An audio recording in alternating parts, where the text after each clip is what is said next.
am here with Ben, the Overlord. Hello, Ben. Hi, Yes, I'm Ben the Overlord. he has a YouTube channel now, like me.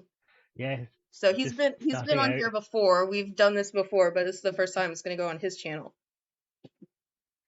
I'm excited and looking forward to it. Awesome. So we are here to talk about fantasy and historical fiction, right? Yes. Okay. So there's this And huge movement, I guess, now in I don't know, discords. You've been seeing it in the Discord chat, I'm sure, of fantasy booktubers who are wanting to like make historical fiction more well known on BookTube or something. Have you yeah, seen that? there's a lot of they're very similar genre. Like having dipped my toe into historical fiction last couple of years, it's funny how similar they are to each other. They definitely are, especially in what would you say, like world building. World building, I'd say like character, and also just some I've noticed recently I've started doing is it's almost like some are stepping back and you have that historical look where it's you feel like you're watching events happen. You might not be right inside a character's head, but you're watching Yeah, like grand events happen. especially in world building too, I think, because even though historical fiction is still in our world, it's not the world we live in now. So you imagine you're stepping into fantasy. Well, the author's got to establish the world that you're in. And it's kind of the same with historical fiction. Like we know things have happened in the past, but imagine you're picking up a book and you know nothing about it. Like say, I don't know, I don't have very good examples with me because I all got pictures of who they're about on. But you open up a book, you know it's historical fiction. You open it up, the author's got a set. Okay, is it World War II? Is it 100 Years War? Is it ancient history? So definitely, especially in the beginning, that world building too. And also, probably the most famous fantasy series that even non-fantasy fans know is what? What do you think? Game of Thrones. Definitely. So that is definitely has a lot of historical parallels. I'm not going to say copies, but inspiration Yeah, from what? the War of the Roses. Definitely, yes. So you can see definitely too in politics how the fantasy politics and the fantasy in real life also overlap. I know that because I've watched booktubers talk about, we will leave her name out, but you know who I say with the girl whose book is obsessed with virgins, right? Yes. I have seen booktubers, that's a fantasy book, and they talk about like a senate and the king and all that. I think it's like Greco-Roman. So definitely the political aspects are very similar. Yeah. Awesome. So I only have, because I'm at my parents' house, you can actually see my nemesis back there over my shoulder. I'll insert a clip of why I call it my nemesis, but Ben knows.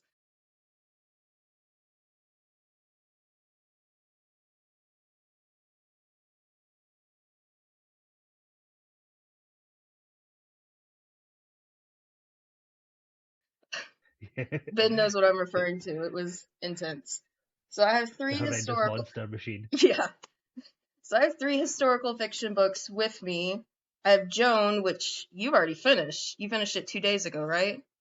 Yeah, 2 days or 3 days I ago. Well, loved it. I'm on That is. page 80. So there's that. I have a Cornwell book and I have a Philippa Gregory book. So we could start, sorry, that's my Discord, but why don't we start? Because the books that we've buddy read this year have all been historical fiction, right? Yeah, Okay, so the first one we buddy read this year was The Other Boleyn Girl, right? yeah, We did that one, and then we did The Boleyn Inheritance, both by Miss Philippa Gregory. This is a library book. This is Three Sisters, Three Queens. I started listening to it in the car on my commute to work, and it was from the library where my card expires, but I found the physical copy at my new library. So we did the two Philippa Gregory books, and then immediately after that, was it? No, the very first book we ever buddy read together was Winter of the World. That was last year. oh, yeah. Yeah. Okay. That was last So, year then. It was. because I read Fall of Giants. We're talking about the Century trilogy now from our main man, and Ken Follett. yeah. So, oh yeah, you haven't established that on your channel yet, but my channel, Yeah. all 120 viewers of mine know how I feel about Follett. But we I don't know, you were like going to read it or I just pushed you to read it or something, or it was just a coincidence that you ended up listening to Fall of Giants at the start of 2021, I think. Like the start or Yeah. middle. And then I had read it because, funny story, my mother loves Ken Follett, but when I point out the weird parts to her, she's like, "Oh, I skipped over that." So really, I think she's only read like half of all those books because she's a skim reader. She skips when she gets bored. So she got me to read Fall of Giants. I read that, I believe, around this time in 2020. In fact, I know it was around this time. I believe I finished it on December 30th. And Ooh. I really liked it. It had some parts at the opera, and then I waited for you to read it or listen to it. And I remember the first thing, because I remember you were on a train and you were like, "OMG, it's the first page and he's already talking about penises." And so, You don't follow it. yeah. And then, so like halfway through the year, we decided to read the second book, Winter of the World. So that was the first book I think we actually buddy read together. Yeah. So, Fall of Giants, for those who don't know, that is Ken Follett's World War One book. So we kind of, sort of, I guess, we read it around the same time as each other. Then we read Yeah. Winter of the World, which is the World War Two book. Go away. Sorry. Which was the World War Two book. We read that together. I finished it a little bit sooner because I think you hit some serious slumps in there. Yeah. And I have read the last one, which I actually think you're gonna like more than the second one. It's kind is that your cat? Yeah. I think so. I think she's trying to push herself in through the door. Oh. Well, I read the last one, Edge of Eternity, in January. It was actually one of the first ones I read, or one of the first books I read this year, and I actually think you'd like that one a lot more than Winter of the World, but I that's probably my least favorite Yeah. Follett book. And then you've only read the two Philippa Gregory books that we buddy read, right? You haven't read any more? Yeah. Okay, No, I'm not ready anymore. No. okay. And then we read The Evening and the Morning, which was your introduction to the Kingsbig series. Yeah. And evidently you didn't know it was a prequel when you started reading it, right? No, I thought it was a standalone, and Yeah. then it was you were like, "Oh, I've seen some nods," and I'm like, "Oh, it's a prequel." Yes, so that's probably the worst place to start in the Kingsbridge series if I were recommending it to my viewers like I am now. I would actually recommend it in the order that I read it, which was Pillars of the Earth, World Without End, um, Evening in the Morning, and then Column of Fire, which I just finished. And well, we were reading Joan about Joan of Arc, but Ben's finished and I'm right there. So I'm at the part after. Yeah, that's definitely your cat. Yeah, I'm going to. I'll get her to quiet down. Shush. She's been outside, so she's doing this thing now where she's like, "I want to come up and lie down, but I'm going to walk about the room meowing until I'll get her up to be quiet, saying, "Come on up." Don't worry. So I'm at the part after, right after the fair. So if Yeah. anybody's read Joan, it's a new book, and she was at the fair with her uncle. So does that ring a bell with you? Yes. Okay, yeah. So that's the part I'm on. And the last book we buddy read together, you finished first again, was, what was it called? The Winter King. Yeah, The Winter King, about King Arthur. I struggled through that one a little bit because I am a very active reader and the pages, like paragraphs, are very dense.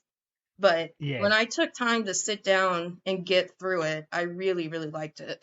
And a lot of people are calling that historical fantasy, but you were saying that you would call it just totally historical fiction, right? I'd say yeah, it blurs. It's that good blur the line. I think because it kind of tries to explain its magic as just people not knowing. Uh, stuff, like not knowing like things. That's how they get around it. It didn't feel like there was anything like explicitly that was magical about it. I think you said when we were talking once that you'd call it historical fiction because it was just all trickery. Yeah, Um, so what we had planned to do is you were going to recommend, I think you had 6 books for yes, historical fiction readers, your fantasy books, and then I was going to recommend historical fiction books to fantasy readers. You should show yes, your cat. Show your cat. yes. Lexi, come on, here you are. This is Lexi. She is a 16-year-old beauty, and 16, she is jeez. yes, and she has a wee half tail that's just so cute. Oh, But she's also the most. is she a Manx? No, so she was. We got her.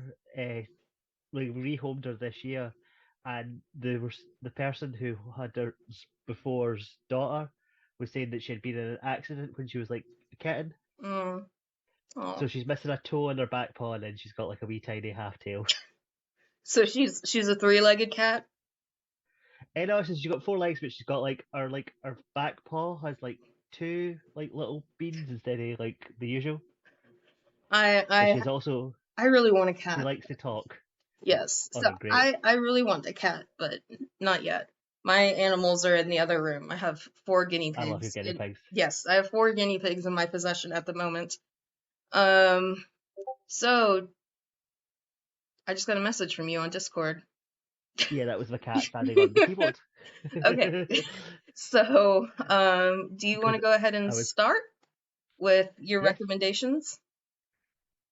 So my first And we were recommendation, talking earlier, I'm going to interrupt you. I'm going to do my recs on the fly. So Ben has yeah, prepared his fantasy books. You're going to tell the camera or your viewers what they're about. And then based on that, I'm going to come up with a historical fiction book that I'm going to have to put a picture yeah, in because I don't have my books with me um, that I think might go along with it. yeah. So technically, these ones are two that I've combined together because they're by the same author, and I've got them both to hand. But it is Assassin's Apprentice and The Mad Ship by Robin Hobb.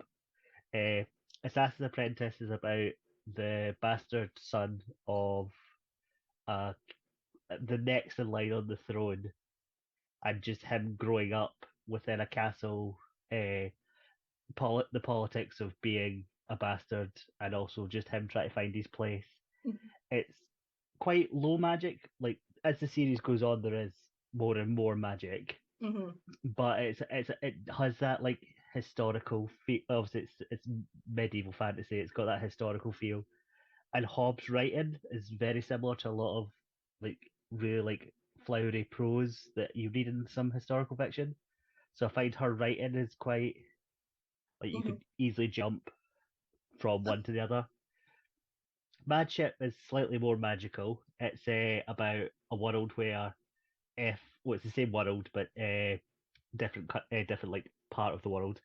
If there's a certain type of ship where if 3 generations of a family dies on a ship, Mm. the ship gets a spirit and becomes alive, and it's basically the inner politics of this town where there's like there's fighting families, there's a pirate king rising in the distance, and it's just all about exploring the politics of this like little So they're all part like of her. portside town. Yeah, they're all part of her.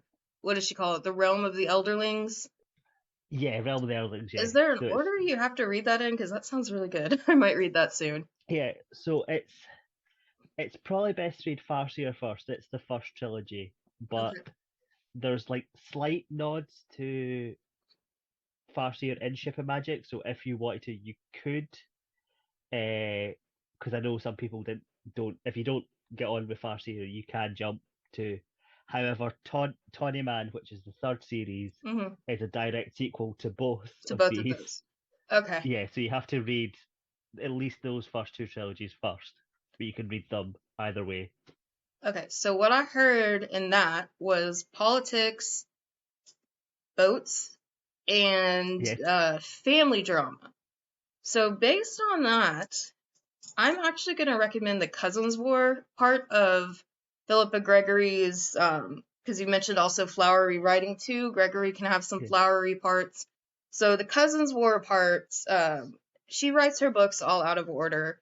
But if I'm recalling off the top of my head, the first one is about Jacquetta of Luxembourg. So she is Elizabeth, I don't, the White Queen, Elizabeth starts with W, Woodville's mother. Yeah. So in chronological order, it starts with I think it's called Lady of the Rivers, about Elizabeth Woodville's mother.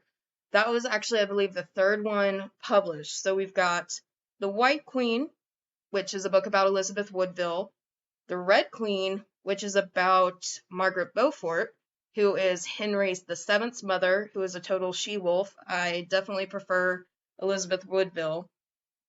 And they do all have sort of a supernatural element. I would say if you're starting with that series, probably start with the White Queen. I kind of wish I had done that, but the first one I read was actually the White Princess, and then I read the Kingmaker's Daughter, which is also in that series. Yeah, my batteries.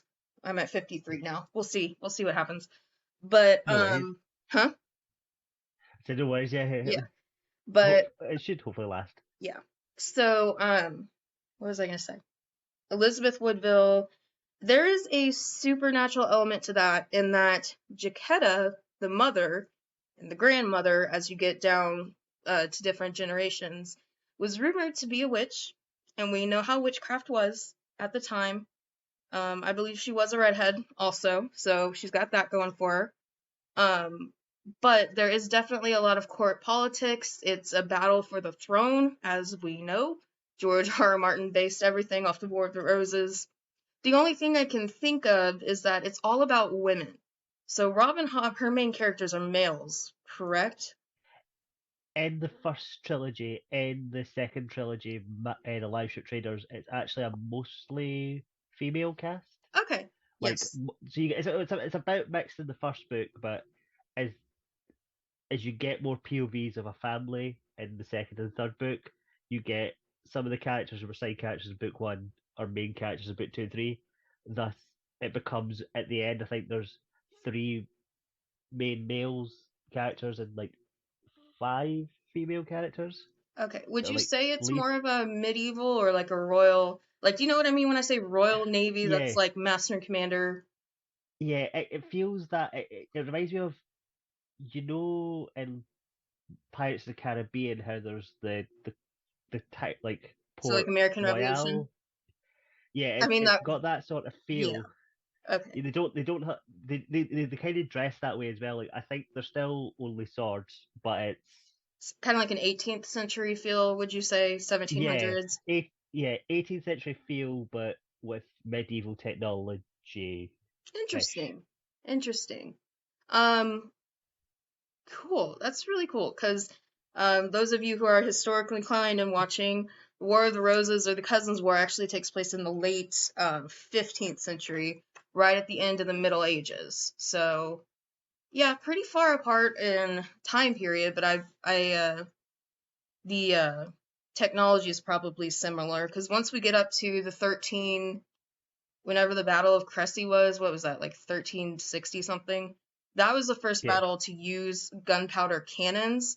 And in Agincourt, or not Agincourt, in Henry V, they were used in, I'm not even going to try to say the name of the town because I don't speak French, but it starts with an H. We'll put it up on the screen somewhere to not embarrass myself. yeah, Cannons were a big part of that battle too. So they did have gunpowder in that time, but okay. Yeah, so I'm still going to recommend anything revolving around War of the Roses because that was a big family clash, definitely. yeah. When things went wrong with our buddy in 1399, Richard II, when he was deposed, that basically caused the War of the Roses.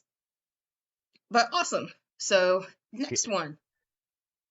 My next one is I couldn't find book one, but I also got book two here. But it's Ken Liu's Dandelion Dynasty. I've heard of that. So book one is called The Grace of Kings, Okay. and it's loosely inspired by the Ming Dynasty in China. Okay.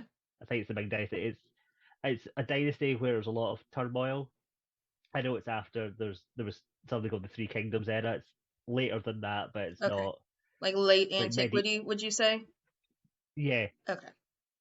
so it's about the rise and fall of basically two generals and how this from their young they're both one is told that he's destined to be emperor, Mhm. and one is this kind of like street smart kid, Mhm. and how they both become friends, and then as time goes on it's their friendship to rivalry, and like how one is going to be the emperor, but they're both at first working together to overthrow the government that's currently there. Nice. Nice. And I know as the books go on, I've just started the second book. It is getting more expansive of the world. Interesting. Okay. So the first book that popped into my mind was Shogun. I'm not sure who that's by. Have you read that one or heard of it? I've heard of it. It's James. Is it James Clavell or something Something like like that? I want to that, I say. believe so. It's a huge epic. I haven't looked at it in a while, but if we're talking about the rise and fall of empires, there's always the nonfiction, the rise and fall of the Roman Empire. But that is Yeah, a time period I am not too familiar with because I haven't read so much. So I'm just gonna say Shogun to that and then yeah. let you continue on. So my next choice is another uh, Asian-inspired fantasy. It's The Jasmine Throne by Tasha Suri, Okay. which I read this summer. I read the first two books this summer. I binged them like over a week. They Hmm. were absolutely fantastic. So this is an Indian-inspired fantasy that's it has that like historical feel, and you're following predominantly there's other POVs, but there's two women who one is one has a secret like that she's keeping, but she's a servant, and one is a princess who was supposed to be sacrificed but ended up refusing, so she's now in prison. And it's their budding friendship and romance as yet again they also try to overthrow a corrupt empire. Okay. So It becomes like it starts off like quite character driven. It's got some like low magic, and then book two it kind of yet again expands the world, and then you start to be like, oh, this is the political machinations of the game we're playing. Okay. So this book that I've thought about for that one and the other one, because I was getting a lot of obviously infighting for the war to the throne, kind of like a meritocracy type, wanting to whoever has the merit to take over should take over. So I'm actually going to recommend. It's not Asian. It's Middle Ages, um, during the Anarchy, which is one of England's three civil wars. The British people get onto us for having a bloody civil war. They had three of them, so there you go. Yeah, Um, it was during the Norman dynasty. A prince, William Adelin, was killed in a shipwreck. And so it's the infighting between his family members, Stephen of Blois. I don't speak French. I would say Blois, but that's got to be yeah, wrong. Blah. That doesn't sound right. yeah, But yeah. it was him. He is the nephew of Henry the First, and his daughter Matilda thought that she had the better claim to the throne, so she was trying to take over Philip based on her own claim with her bastard brother Robert. I think it was Robert of Gloucester. I don't know. He was one Yeah. of Henry the First's favorite children. So they were trying to take over Stephen's throne because Stephen had sided with the church, and we know how powerful the church is. So they had basically put his butt on that throne when in Matilda and Robert's eyes, Matilda was actually more qualified because she was married and she did have a son. So I feel like, especially with the other one that you mentioned before, the two friends sort of fighting to see who could take the empire. I don't know if I've said the name of the book yet because I've been rambling because I love it. It is called When Christ and His Saints Slept. And if we're going to go back to Follett, it is a very good alternative to Pillars of the Earth. If you could care See that? less, oh, American Yeah. saying right there. If you couldn't I care less about how to yeah. build a cathedral, go with Christ and his saints up. Sorry. If we say if I you wanted could to care less in America, and I know that's a yeah phrase that gets on to European people's nerves. So if yeah you couldn't it's, care less, there you go. that's what I'm definitely going to have to add because that sounds like I'd love that. Yes. Great history. Miss Norman loves it. Moving on. Are you ready to do? I believe you said you had 6, right? Yeah, so technically I've got rid of 4 because 2 of them I put Okay, together, cool. and I've got one honourable mention, but well, or technically 2 honourable mentions that are they're cheating because they are technically historical fantasy. I That's a just love talking subgenre. about them. We can Yeah, talk about that too, because I yeah, have said to Ben that I have mixed feelings about historical fantasy, and I believe I've only even read one. So I am waiting yeah, in anticipation for your historical fantasy Rex. yeah. So this one is by Daniel Abraham. This for some reason in the UK you can only get it bound up the first 2 books, so its title isn't actually like what it's called. So this is the Long Price Quartet. So there's I've 4 of heard of them. So that. it's Shadow of Summer and Betrayal in Winter is in this bind up. Can This you turn it on the prolifically side covered. to show the camera how thick Yeah, it is? Okay, cool. Yeah. it's they're really only 300 like not two, they're about 300 pages a book, Okay. which is a reasonable size for a Yeah. fantasy. Yeah, pretty short for But a yeah, fantasy. yeah, Another but similarity going to cut in right here is that historical fiction and fantasy books both tend to be over about 100,000 words, which is 200, or which is about I would say they go from 80 to 250,000 words, which is about 300 to 600 pages on average. Wouldn't you say? They both yeah, tend to be a little longer. yeah, because Jasmine Throne, like it looks short, like the bind up here of Hmm. it, but I think this is 550 pages. Yeah, yeah, that's pretty typical for fantasy and historical fiction Yeah, too. So, all right, continue. What were you saying? yeah. So this is a quartet that you follow yet again you follow them from a young age, and it's 2 men and their friendship, and Another each book similarity. yeah each book jumps 16 years, and you're just following these 2 characters through their life as they're involved in the interpolitics of the world, and each book has like they're quite a standalone story, but it has a really interesting concept with the way it deals with religion, because people can manifest gods that are like tied to them as servants, Okay. but the gods are always wanting to escape, so they're always wanting to play games.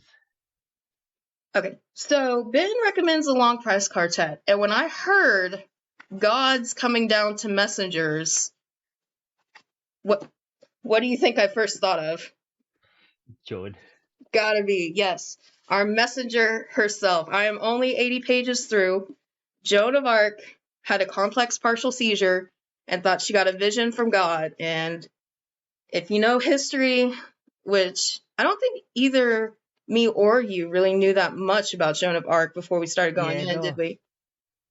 no. Yeah, She's a character that I knew like how she died, and I yeah. knew that what she'd briefly done, but I didn't know anything about her. So I believe Joan of Arc essentially won the Hundred Years' War for France.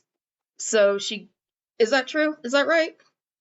It, I, so she did it. She is involved with a great victory, but I've only learned from what the book. yeah. It seems she was more involved with the interpolitics. With there seemed to be 2 French, like there was Burgundy and there was France, Yes. and she was more involved with France against The Burgundy one that than she starts was with a against. D. I keep saying in my head, Do Re Mi instead of whatever the Yeah, name actually is. I'll put it up on the screen, but it's a French name and it kind of sounds like Do Re Mi. So every time I come across that, I see like Maxi, Burgundy, Do Re Mi.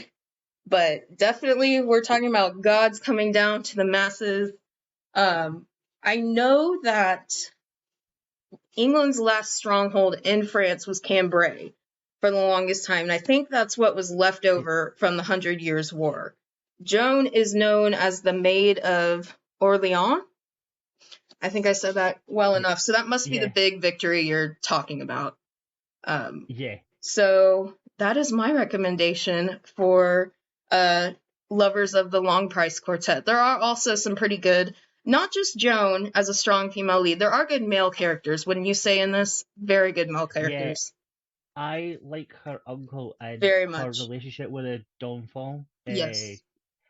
Is later on. That's a really interesting relationship because he's a bit clueless and he is that like sort of like snobby character, Hmm. but you can see there is a respect for Joan, Hmm. and it's that as it goes on, it's that bit of the but can they ever really see eye to eye? Ah, that's very political fantasy too. They're always Yeah, at that. I mean, I've seen Game of Thrones. They're always at arguing at their council meetings on who's right and who's wrong, and oh, you're just a woman, you don't know what you're talking about, type thing. yeah. Awesome. So we've got the Long Price Quartet and Joan. So let's move on to the next one. Yeah, I'm Go not guinea on mute. pig. Good. All right, you got your little guy. I brought my little girl. This is my foster pig. Yeah. I haven't shown them in the Oh, videos. So this is a little girl. She's gonna go to Amarillo. We had to do a little cut to fix Zoom, and I went and got my baby. Well, my foster baby. How about that? She's gonna go live in Amarillo in a guinea pig small animal sanctuary with a bunch of other pigs. oh, I think the lady has 30. So I'm gonna sit here. oh wow. I know. So I'm gonna sit here with her as we continue. She's a baby. She's only 8 or 9 months old, is what the person said. Yeah, Yeah, she's so cute. she I love her is. coloring. Yes, I love the dark one. She's very sweet. She came with the name Stormy, but I introduced her to my mother because my mother likes the dark ones, and my mother renamed her Callie. Oh, Okay, you want to show your kitty one more time before we get back going? yeah. Because I can No tell, worries. I She's can see you decided. petting. Oh, here, let's let them be. Yeah. Hi. Hello. Hello. Okay, so our last one was Joan and the Long Price Quartet. So Yeah. that's 5 down, correct? Yes. So I've got one more, and then I've got my two wee honourable mentions. Awesome. Go ahead. So my final recommendation is The First Law by Joe Abercrombie I because can see that. it is highly low magic. It reads like it could be a historical. It's it like the way he does character work is so real, like believable, and you really understand because he shows you some really atrocious people, but you Hmm. kind of find them likable. Yeah. And ironically, the character in the book who everyone tends to hate the most on paper is probably the least awful one. Yeah. I can totally see that. But he's just one of those absolute because he's so arrogant. Yeah. He's the arrogant prince character who is going to get humbled by Yes, what definitely. happens. So, But yeah, no, it's really good. all right, so I'm actually going to recommend our buddy to people who like Abercrombie because I think people who like that would actually really like Pillars of the Earth because there is violence. I know you haven't read that one, but Yeah, in the books we read together, Winter of the World has a pretty intense scene towards the end that I hear happens in Grimdark a lot. You know, I don't want to give away spoil. Well, there's a gang rape scene in the end of Winter of the World. I don't yeah, know if you remember that. Ben didn't like that book all that much, so he says he forgets about it sometimes. But yeah. I it, remember that scene. yeah. But Pillars of the Earth and World Without End are both take place. Well, I guess the evening and the morning does take place in the Middle Ages too. Is the early Middle Ages, but Pillars of the Earth is in the High Middle Ages, and then World Without End is in the late Middle Ages during the Black Death and the um, start of the Hundred Years' War. And so I'm thinking kind of grimdark level, what sort of grimdark elements. And they're definitely both in those two books. There's extreme gore, extreme violence, politics, And there's actually this really famous Amazon review for World Without End that just says, I quit after the third rape. So there's lots of violence. So I think those Yeah, are Follett's most violent books. Would you say in The Blade itself, whatever trilogy is that called? What's that called? The First First Law, Law. that one is. Is there a Yeah. lot of violence towards women in that? So there's a lot of others. There's not. There's actual Joe Abercrombie from the three I've read so far. There is a character who, in her past, has been raped, but Joe Abercrombie tends to actually not show sexual violence. He Okay. just goes violence, violence, Hmm. which I actually quite liked. It that was actually really refreshing from him. Yeah, it would be. Uh, it's it's very much like he was like, I can show you horrific things without having to do horrific things. One thing I will say though, I totally agree with you on Follett being a good read for Joe Abercrombie. They're both funny.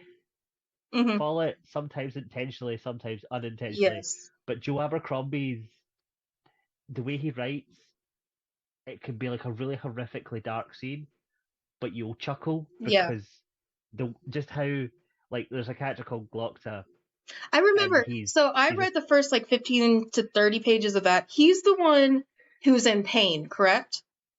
yes, Okay, so I started that last year. I didn't get that far through it because my attention got pulled by something else. Ben knows this, my viewers kind of know this. I suffer from severe chronic pain, and the way Glockta's pain was described in just those first 30 pages was absolutely stunning to me. Even it's I find my yeah, pain hard to explain sometimes, and the way it was written on the page was shocking to me how well it was written. yeah. The way Joe Abercrombie writes Glockta's pain is absolutely fantastic, and also Glockta is a terrible person, but he's so self-deprecating and he's so just dry Hmm. that he will just it can be absolutely hilarious just when he just like he's turned a phrase and you're like this scene shouldn't be funny, but just Glockta's wording of it is just And I'm also going to recommend, I have a Cornwell book with me, but it's not the one. Um, that yeah, dark humor and that absurd kind of shouldn't be funny, but is funny humor was in The Winter King a lot, wouldn't you say? yeah Where they're the like, winter yeah the winter it's like cruel funniness. It's like, oh, this is so awful, but you can't really help you but laugh totally can by the way it was described in yeah The Winter King. So definitely, and I feel like The First Law is a very manly series, wouldn't you say? I mean, I know yeah it's females like it, but it feels like there's just lots of testosterone in that yeah series. it's a very it's out of all the ones around it's a very male driven one. Yes. Like there's there's some really good female side characters in it, but they are I know in later books there is other characters and like I think he learned with his first trilogy where he went, right, I've done this and I want to write as well I did for men as I now would do it for Hmm. women, which I quite like. I like authors that are willing to be like, oh I love my first trilogy, but there's a couple of things I would love to change. Yes, Here is what I want to do. definitely. And so Cornwell in the Discord world, like you go through all of them and it always seems the fantasy tubers have a Cornwell channel and it'll say Cornwell Yeah. and historical fiction. Like, Yeah. um, but I feel like Cornwell is definitely the manly man historical fiction. Him Yeah. and Larry McMurtry, who you haven't read, but wrote Who I'm Lonesome excited Dove. to read. Yes. Lonesome Dove has a very different vibe. It's a Western. Yeah. Um, but it is also very violent, very manly, with that dark, cruel, unromantic humor, but Yeah. also some, I'm not going to say joyful, but you know that feeling you get when something terrible happens and then something good happens and it just turns it around and all of a sudden you're in like a really good mood and you're really happy. It's Yes. got that kind of uplifting spirit to it as Rob, well. if you that's another reason why I think you'd love Robin Hobb because Robin Hobb, Farseer especially is known as being a really depressing series because it is. I would say it is darker than First Law, just because of like because you're so inside Fitz's head and he starts so young the things that happen are Yeah. horrific to him. But she knows when to give you moments of joy. And I Yes. recently just finished her third trilogy, Tawny Man. I was reading with some people on Discord. Uh, Library book. Love it. When love yeah, people who do their local library. If my students are watching this, you have library cards now. Use them. yeah. And the moment that made me actually tear up in that the book was none of the sad moments. There is a moment of pure joy near the end. That's just a Hmm. lovely moment, and I was like, "Oh, that was just fantastically done." So you've cried this year. Yes, Have you cried? You've cried. I haven't cried yet. I have not cried. I am running out. We have 1 week left of 2022, and I have not cried. Maybe Three Sisters, Three Queens, because yeah, Margaret, Mary, and Catherine of Aragon, we know they did not have happy lives. So yeah, maybe reading it instead of listening to it, brooding about traffic and all that will get me to cry. But I haven't cried. yeah, And you said Salt to the Sea expired. That was the last book that made me cry. It's a yeah, historical fiction, World War II, but not a very well known event in World War II. yeah, They call it the worst disaster you've never heard of, the sinking of that ship. yeah. Because that's it's one of those ones of I like books when they take a well known time period and they show us something that isn't too well known. Yeah. Like we both love Ask a Mortician, and she did that video about Yes. the ship that sunk in Chicago, and Sank, it's but like, yes. yeah, yeah, sank in Chicago. Sorry. Uh, and Yes, and it was the only thing that had ever before her mentioned it, the Eastfield disaster, was the Disney show So Weird, yeah, which I well, loved and scared the crap out of me when I was little. and I have found it online and I've started watching it all the way through, Yeah. and it is Oh, you very have? weird. Yeah, I'm enjoying So it. Weird? Yeah, Yeah, Mackenzie Phillips in it, surprisingly. She's the mom. Did you know that? yeah. Mackenzie Phillips? No, I didn't. Yeah. Yeah. But yeah, those were the Disney days, weren't they? Yeah, Back when Disney shows were good. the golden era. Yes. How about before you get to your honorable mentions? So, what's another fantasy book that's made you cry? Oh, Long Price Quartet. Oh yeah, that made you cry? Yeah, the final bit made me Okay. cry. I actually also think Robin Hobb. I think uh, she made me cry in Assassin's Fate, and she made me cry in Ship of Destiny. Okay, so Robin Hood makes you cry. Lonesome Dove made me cry. So I finished that book and I just kind of sat there with tears in my eyes, Yeah, wondering what I was going to do with the rest of my life. Yeah. it's like So, I like that good like that feeling of like, oh yes, like it's over. yeah, So that one, Salt to the Sea, made me cry. And then between those two was a magical realism novel, which, sorry to call him out, but this is old. Daniel Green got it wrong in his subgenre book. He was young. Magical realism is a genre that's often confused with low fantasy. Well, magical realism is when, like, regular people have fantastical things that happen to them and they don't think anything of it. And so the book that made me cry was When a Monster Calls. I don't know if you've read oh that one. yes, it's so good. Got me. Oh, I'm getting peed on. Oh no. Am I getting peed on? No, I wasn't. Okay. It felt like I was getting peed on. No. Inevitable. It happens. Yeah, But yeah.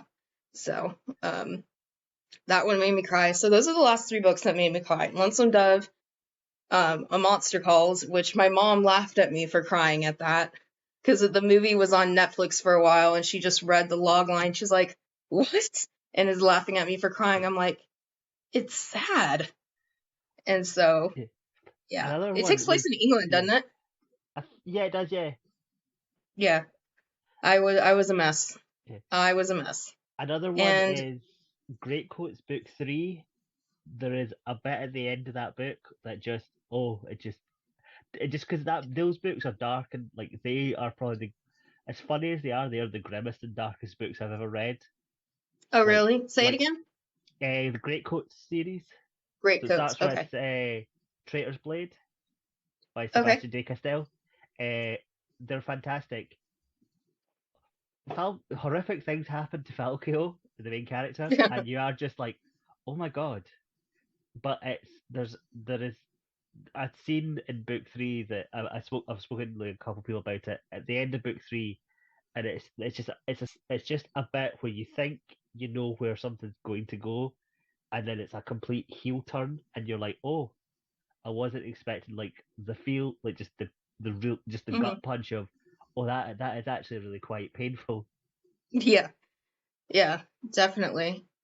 Okay, so what are your historical fantasy recs? Yes, so my two historical fantasy, one is YA and one is uh, adult. So I'll start with Am I gonna YA. know what the Am I gonna know what it is, or is it a You, different one? you can try and guess what you think YA is. Timekeeper. No, but Oh, before okay. that, it is my favorite YA series, The Diviners Oh, the by Laura Gray. Diviners. I've heard of it. I've heard of it. It is a 1920s New I think I York. know what the other one is though. Yeah, Is the other one Babel? yes, and Okay. I am on like the last chapter, so I technically haven't finished Babel, but I Yeah. have loved every second of Babel. It is Anna Kwok. That's another one is a recommendation we give is the Poppy War, but basically read Anna Kwok because she's absolutely Yeah. fantastic, and Awesome. she's eh, Poppy War. She did a really unlikable main character who I loved. Like I would Mhm. Ren does some horrific things, but you are like, go Ren, you deserve it. Yes. Just Definitely. whereas Babel it is it's I would say it's part historical like non-fiction because she has footnotes at the bottom of some pages that are Mhm. she'll like give like historical explanation to like things that have happened, and there is some really like poignant ones of them that you read and you're like, oh, that was a gut punch. But it's just an attack on the the imperialism of the British Empire when it was at its height, and how the British Empire was an absolute monolithic monstrosity that just churned Yep. up and ate. It just And churned up and ate, and it the white thought, Americans were not much better with what we did yeah, to our Native Americans. yeah, You had your Indians, we had ours, and we yeah. both treated them like crap. And it's I You like, meaning British, not yeah, Scotland. yeah. I mean, as I said, Scotland are we have our own history with the empire. We are equally like we equally benefited as much as England did, so Yeah. we can't point and be like, ah, it was them who did it. It was we are Yeah. all the British Empire was an evil that everyone involved was. Yep. So were the Americans. Yeah, Manifest destiny. One of the most evil things I think that's probably happened in my country's history. yeah, So awesome. That is awesome. So historical fantasy for the histfic readers who don't know, that is set in the real world in the past, but with fantastical elements. It would be almost like we know Harry Potter set in the real world. It would be like if Harry Potter took place in 1892 or something, where real people are mentioned, real things are mentioned, but it's a fantasy alternate past, I guess you could yeah, say. So I have very mixed feelings about that. It's not like an ethical thing where I wonder sometimes about the ethics of fictionalizing real people, especially with Philippa Gregory.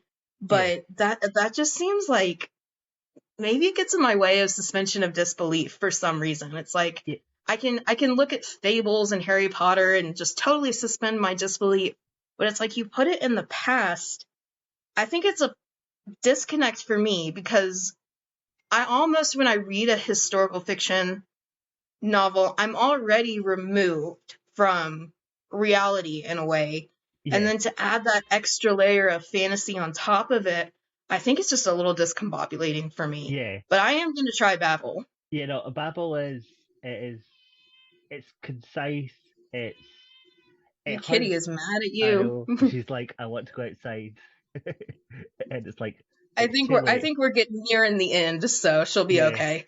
she's like I want to go outside. I'm like you're not going outside. It's 11:30 at night. That is Yep, far now I'm too getting late. peed on. Now I just got peed on. I just Oh got peed no. on. Oh, Okay, Lexi, well, Lexi, come on up. um, Yep, I just got peed on. Okay, Oh, well, I have a towel, so give me 1 second. Okay, so I'm washing myself off. Okay, yeah. so, um, all right. So since I am covered in urine, we may have to wrap this up No worries. within the next 5 or 6 minutes. But one thing I did want to discuss with you, which is I find a very interesting topic. When, how, and why do you think the Middle Ages ended? Because we know there is lots of medieval fantasy. Medieval histfic could really even be its own subgenre.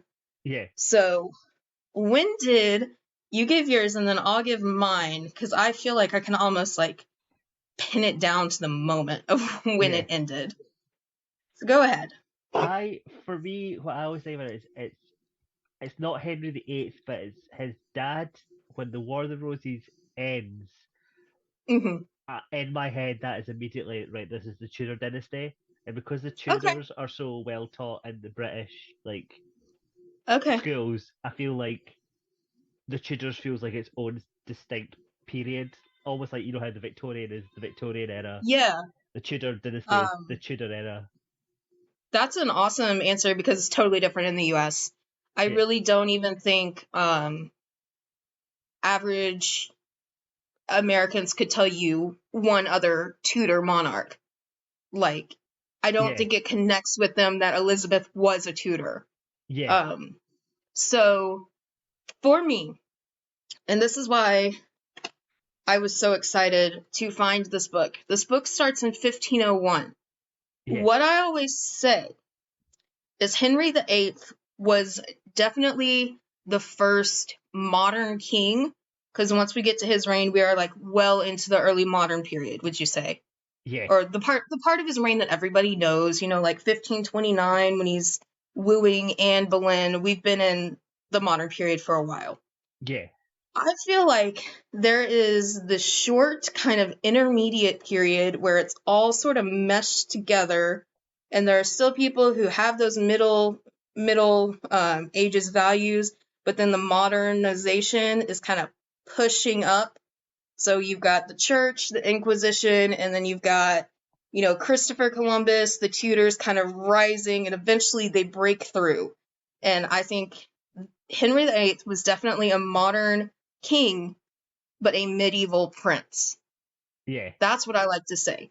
So, this book, Three Sisters, Three Queens, spans 1501 until I believe like the 1540s. Kind of hard to get a date with this pig right here.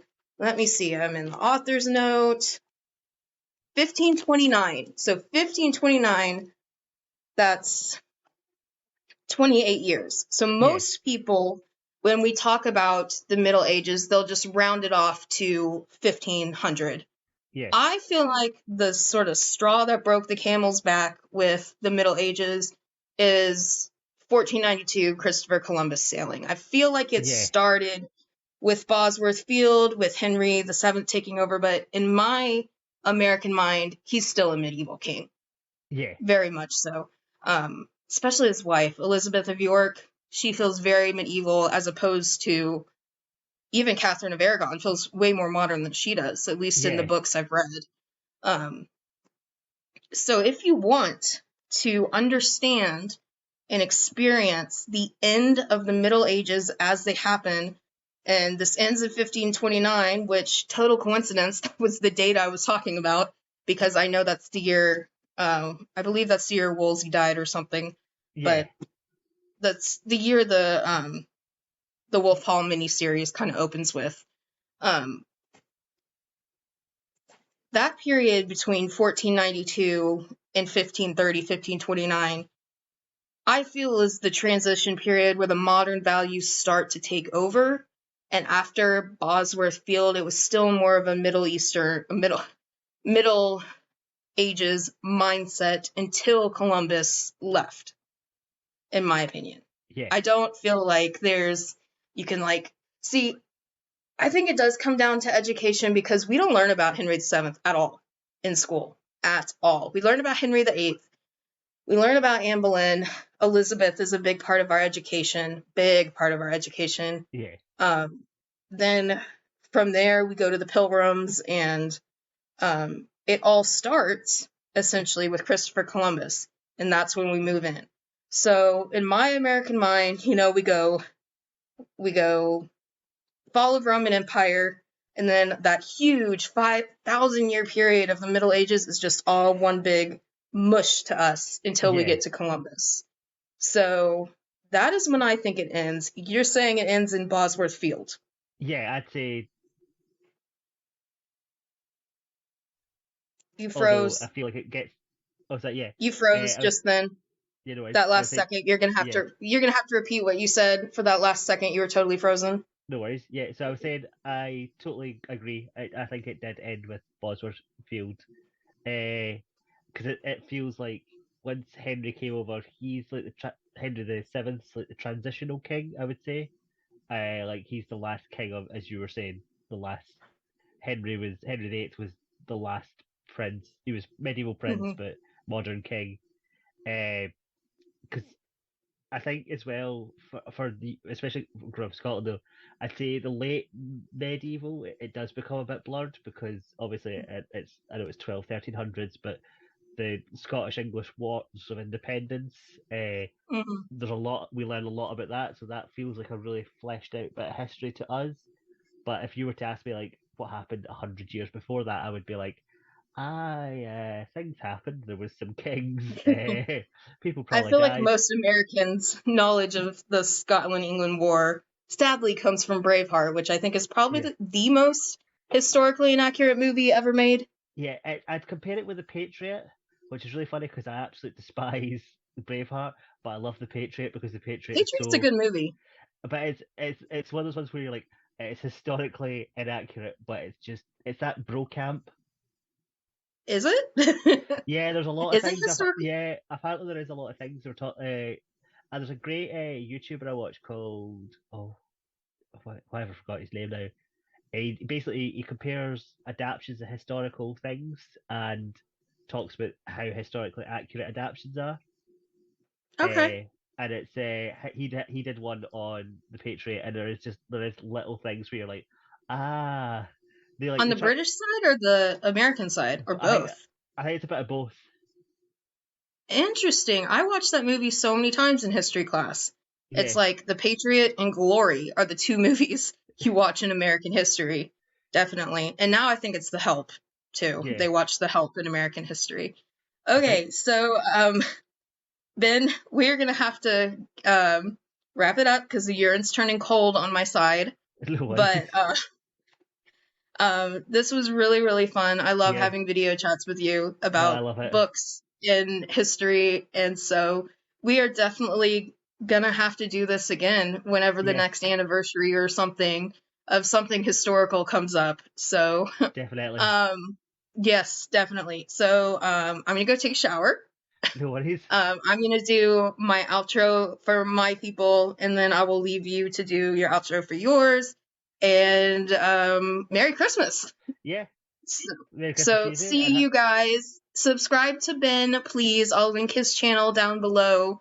So bye, Ben. Ben, Bye. he's gonna have a good Christmas and a good Boxing Day. Yeah, And I guess I'm just gonna have a good Christmas because we don't do Boxing Day here. Everything's gonna be open in 2 days, yeah. unlike in the UK. So I think there is like most like normal shops are open on Boxing Day. It becomes like this Black Friday thing where there's no public transport though, and all the shops shut early. That's kind of how it is on Christmas Eve here. Christmas Yeah, Eve is a holiday. Like yeah. it's a big holiday. So Merry Christmas, Ben. Yeah, Merry Christmas to Everybody on you, my channel subscribe to Ben. and everyone on my channel subscribe to Amanda. I need more. 120. Yeah, Come on. I'll get If you. you want the pigs. So go subscribe. All 120 of you to Ben. Ben is awesome.